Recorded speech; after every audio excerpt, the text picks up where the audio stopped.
At para bigyan ng linaw lahat ng inyong mga tanong, pati na rin ang tanong of this representation, Your Honor.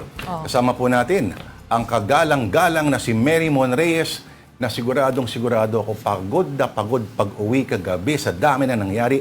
Mary Mon Reyes, unang tanong. Ibang-iba yung mood doon sa first part sa interview kanina kay Senator Tito Sen, ano? At iba na sa yung tono niya yung kanina, mga interviews kanina. Kahapon ba talagang nakita na nanganganib na talaga Mary Mon Reyes?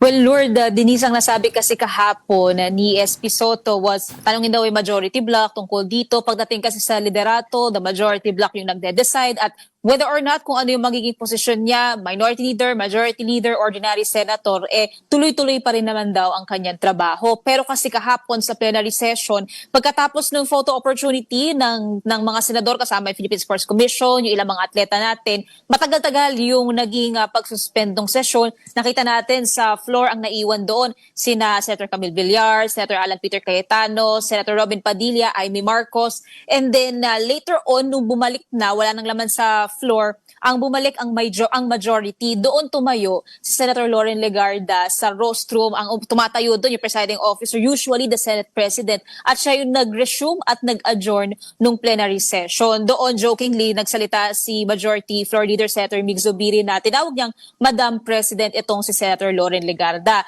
Pero kanina naman, nakapanayam ng media itong si Senator Loren bago siya pumunta sa hearing ng Committee on Local Government. Ang sabi niya, wala pa raw siyang idea. Kasi kaninang umaga naman, ang sinabi ni SP Soto sa isa nating sister news program, walang nang power sharing na usapin, kundi plano nilang paupuin si Senator Loren Legarda bago matapos as the first woman Senate President, bago ang matapos yung term nila sa 2028. So that's after the 2027 budget. So hindi na raw yung term sharing, kasi ang term sharing, ibig sabihin, 1.5 year, tig 1.5 years sila, o kaya naman tig 1 taon sila. So ang plano nila, they plan to make her SP towards the end of her term, towards the end of the 20th Congress. Kahapon din kasi nag-post ng picture nga sina Senator Kiko, pero ang sabi niya, napagkatuwaan lang daw yun, nagkabiroan lang, nabanggit daw doon yung power sharing, pero still, pinahapyawan din naman ni Senator JV kahapon din yung naging usapan nga ng possible power sharing. Pero pinaka-latest kanina umaga, mukhang plano nilang iupo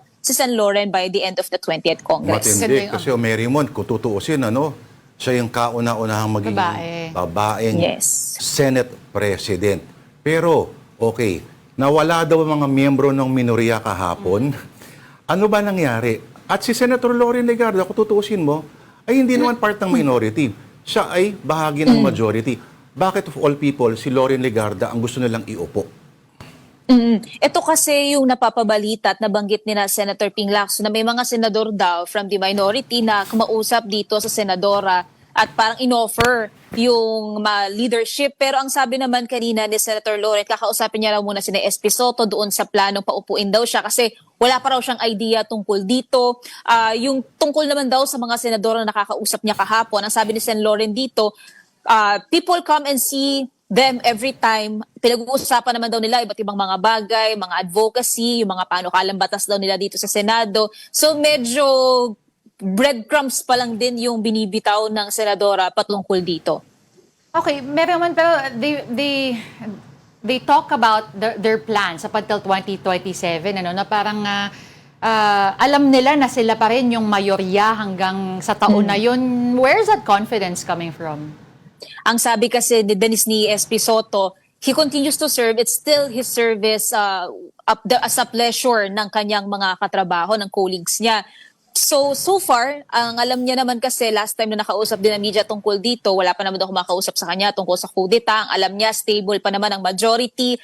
Since majority rin naman ang nagde-decide kung magkakaroon ng change of leadership. So far, wala namang nangyaring pag-kudeta. Nag-post pa ang majority na sinasabing yung photo nila, they are staying strong, they are staying solid, pushing back against rumors at focusing daw sila sa mga priority na mga kailangan trabahuin dito sa Senado. So far, ganun yung katayuan ng majority sa mga nakausap nating senador. Pero kanina naman, natanong din ng media si Senator Loren kung still stable ba ang majority. Walang naging sagot ang senadora kung di ngumiti lang siya. So, still iyan yung isa sa mga abangan natin, especially pag dumating na ang plenary session sa susunod na linggo. Kasi kailangan pa rin lagi, bago magkaroon ng change ng kudet, ng liderato, pagbobotohan pa rin yan. So 13 votes lang kakailanganin, majority, para magka-change of leadership. Mary Moon, okay, nagpa-interview kanina sa isang stasyon si Senador Ping Lacson. At nagkwento siya, nung weekend daw, kinausap niya raw talaga, nung Sunday ata. Tapos, yun na nga, doon niya nalaman. Tapos, yung playtime nila, yung pag-upo ni Senator Loren, idea doon ni Ping Lacson yun. Would you believe? Idea doon ni expect mo baka kay Tito Sen. Kasi komedyante naman dati, di ba? Sobrang boring ba kahapon sa Senado at bakit gano'n ang mood nila, parang pinagtripan nila yung mga tao. Pero hindi yan ang tanong ko. Two-part question. Una, anong kinalaman nung draft report na kumalat ng Senate Blue Ribbon Committee na sinabi ni Ping Lacson, alam niya kung sino raw ang nagpakalat, wink-wink, mukhang nasa staff daw ng isang senador na ang initials ay LL. Hindi Loren Legarda. Alam mo na kung sino yon, no? Pinakalat. Tapos tataka siya, paano napunta sa kanya yun? Hindi naman siya binigyan ng kopya, yung that said senator. Pangalawa, ano ang narinig mo na posibleng nangyari, bakit hindi natuloy? Pangatlong sub-question, totoo ba na nasa parking area lang daw ng Gusto Senado ko si itanong. Senador Bato de la Rosa? Oo. Okay, Lord, yung sa una, ito kasing umikot kasi nag-circulate yung draft partial report ng Blue Ribbon Committee. Nakalagay kasi sa loob niyan yung mga recommended charges na kinonfirm din ni Senator Ping na oo, yun yung pinakakasuhan din according din sa kanilang magiging report. Pero still unofficial, pero kinonfirm niya yung charges against Senator Jinggoy Estrada, Senator Joel Villanueva, Senator Chis Escudero, former Senator Bong Revilla. Kasama rin dito yung mga kongresista, sina Congressman Zaldico, Congressman Mitch Cahayon Uy, even si former DPWH Secretary Manny Bonoan, even yung mga kontratista na may kinalaman sa flood control scandal. Doon din napapabalita at tinatanong din na pwede bang magresulta yung itong Blue Ribbon report na umikot sa hindi nakagustuhan ng ilang mga senador sa liderato. So pwede mamauwi ito sa isang kudeta, palitan itong si SP Soto. Sabi dito ni Senator Ping, kung mangyari daw yun, that's part of the game. He'll be taking responsibility somehow kung mangyari raw yun. Pero kung dahil nga doon lang sa mere committee report, nag-ayawan daw itong mga senador na nag-take part din naman daw, nag-participate din naman. Ang sabi na lang dito ni Senator Ping, he'll be taking responsibility somehow. Pero hindi naman daw nila pinag-usapan ni SP Soto yung possible kudeta. Ang pinag-usapan lang daw nila yung issues na nilalaman nung Blue Ribbon Committee report na umikot. And so far, yan din yung isa sa inaabangan natin na tutuklasin nga ni Senator Ping at pupuntahan niya yung opisina nitong isang senador na binabadyang baka doon nagsimula yung pag-circulate o yung pag-leak nung supposed na draft na committee report. Kasi itong committee report na to, the same night na umikot din ito sa media, nagkaroon din ng withdrawal ng pirma ng tatlong senador. Ito sina Senator J.V. Ejercito, Senator Sherwin Gatchalian, Senator Mig Zubiri. At ang paliwanag nila doon sa letter, kailangan pa raw nila ng oras para intindihin pa, aralin pa yung content nung report. So far, ang nangyayari, tatlo pa lang yung pirma na meron si Sen Ping or apat, including siya, doon sa committee report. Ikakailanganin 11 para malakad na to sa plenary, sa floor, at doon na ulit mapag-usapan talaga sa pinal na yung committee report.